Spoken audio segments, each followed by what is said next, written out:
A few months ago, at that spot, I repeated this word, Ephatha, in this mode.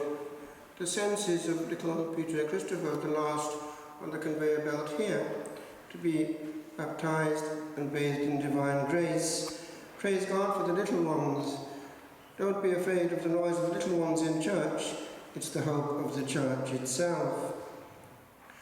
But this applies to each one here. To put it crudely, we're all somewhat bound up. We are hard of hearing.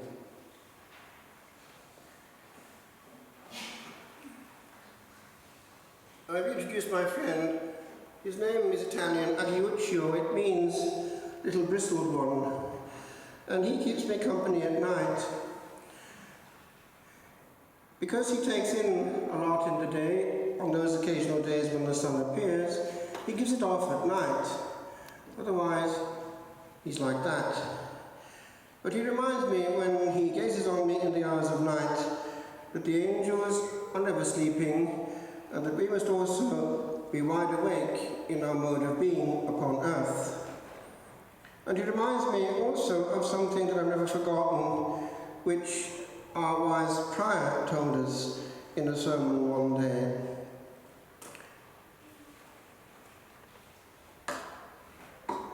There was an old owl who sat in an oak. The more he saw, notice, the less he spoke.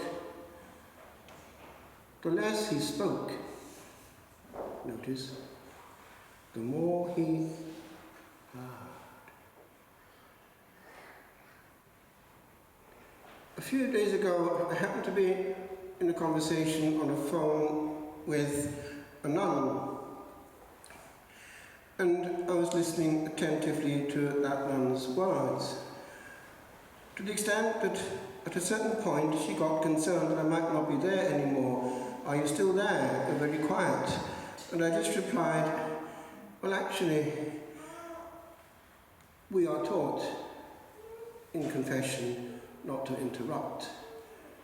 And so she got the message that I was just practicing what I'd been taught.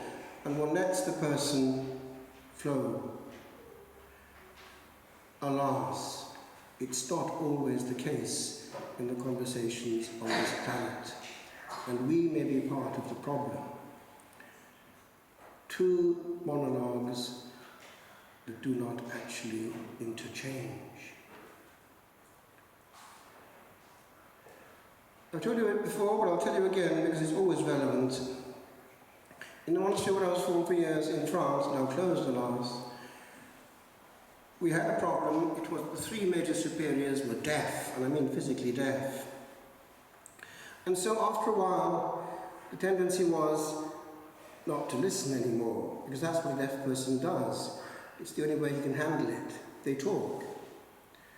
So I had, in the end, to put this in a letter to the major superior, indicating there was a problem of communication in the house. And I put it like this, going back to the 80s now. My brother works for the BBC. Should I ever hear his voice on the radio, there would be communication, yes, but it would be output. For a radio only has output. Should it happen that he should phone the monastery, and I would be called to the phone, there would be input, because the telephone has two-way flow. The receiver, it's a good word, the receiver. And there, if the conversation is functional, one is receiving in equal mode and giving in answer to the actual things being discussed and not what is thought to be discussed. Because the only way a deaf person can handle a problem is to give the official answer to that approximate problem and liquidate the problem.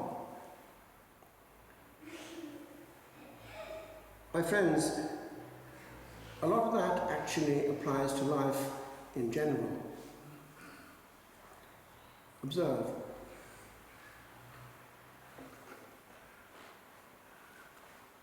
Someone else who helps me a lot at home is this gentleman who, although pre-Christian, is a model for us Christians too, especially in the monastic life.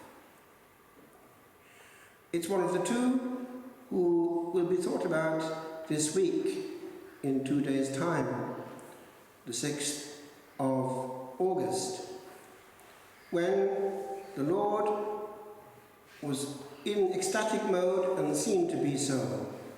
Who appeared to him?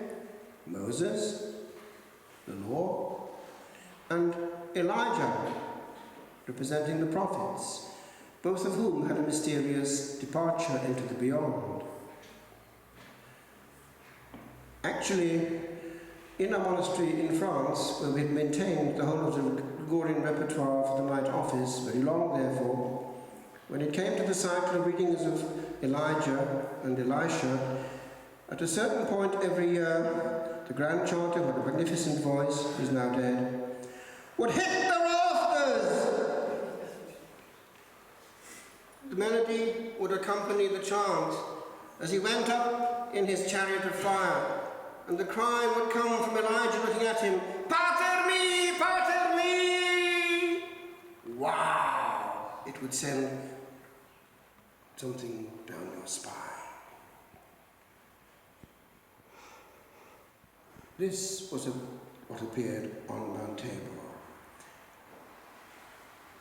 That's very different from our interchange on earth. For they were told only one thing at that point: listen. How much listening do we do? Now, listening is not just a question of the year, it's a question of the whole mode of going through life. For if we listen to God, we listen to his language, which is providence. He has brought each one who is here now, today, here, because he wants you here. His guiding hand pushed you. And therefore he has something for you here today, which you would not have got elsewhere. The first I would suggest would be this: learn to stay on Mount Tabor and listen. Because if Tabor is in no way in your day and in your week, you're wasting your one innings, running against the clock, filling the day with too many words, which crowd out the word, and may crowd out also your communication with the one or ones that you have next to you. For we can go through life just living next to somebody, or we can actually go through life inside somebody. It happens in bad marriages, 2 lives just under the same roof, but miles and miles away. The phone and all that goes with it, more important than the partner with which the soul is sacramentally bonded. But I want to go into more today. Some of you here have your life ahead of you still. A Latin Mass has this phenomenon of drawing young people for some reason. There are moments when all the moments of eternity hang in the balance. There are moments that decide salvation. In general, that applies for every human being.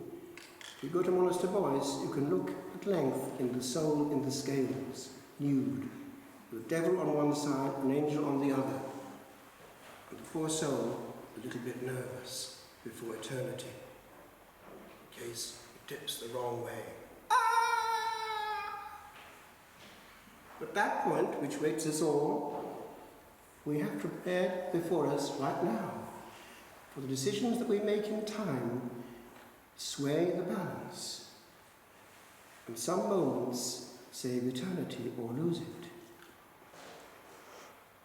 I'll tell you before the story of what happened some years ago in communist Russia.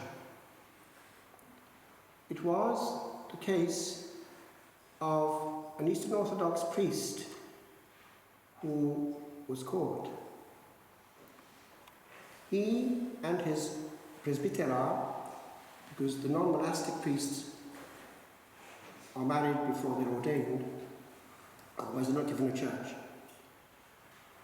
His presbytera carried on his work after he was, I think, tortured to death, diffusing messages. They got hold of her through an error on her typewriter. One letter was faulty, and she then was tortured. What was this network diffusing this literature? She wouldn't talk. At a certain point, they were torturing her and asked, "Why will you not talk?" And she answered, "He will not let me." And so there was a quick think around amongst the torturers. What can we do to make her talk? We have ways and means. And so they're going to apply the maximum. But it needed 4 strong men. However, on the way back from the previous torturing session, one of the executioners had to carry her back to her cell. And do you know what this poor lady said? "God reward you for your tenderness." Something hurt in his hardened heart. Then, when he heard what they were about to do, that little something reacted. He couldn't go through with it because he knew what it meant. What could he do against the 3 others? He only knew one language, that of the prison. He got out his revolver and shot at the others.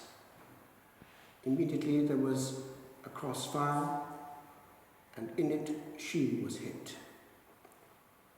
In a pool of blood in the prison, with the last words, she said, "I'm dying." And he, this other executioner, by then also hit, as he was dying, just said, "Take me with you." And she, in her last breath, said, "Come," and extended her bleeding hand, and he grasped it, and they died in their blood. All eternity for that executioner was in that word, "Take me with you." Around the same time, in a different country, it was during the Spanish Civil War, a Catholic was put against the wall by the communists and invited to deny his faith with a pistol to his head. He had a moment of hesitation and went along with what they wanted.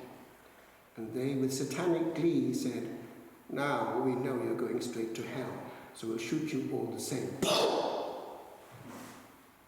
So that one word, in his case, re-echoes forever and ever and ever. One word, forever.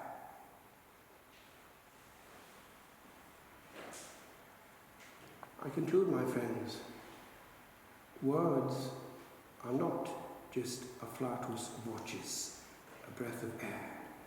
They are writ in indelible ink on our copybook, for better or for worse. Use your tongue well, and remember the hint the Lord has given us. He gave us 2 ears and 1 mouth. The ears can never be blocked. The mouth can be shut. Go through life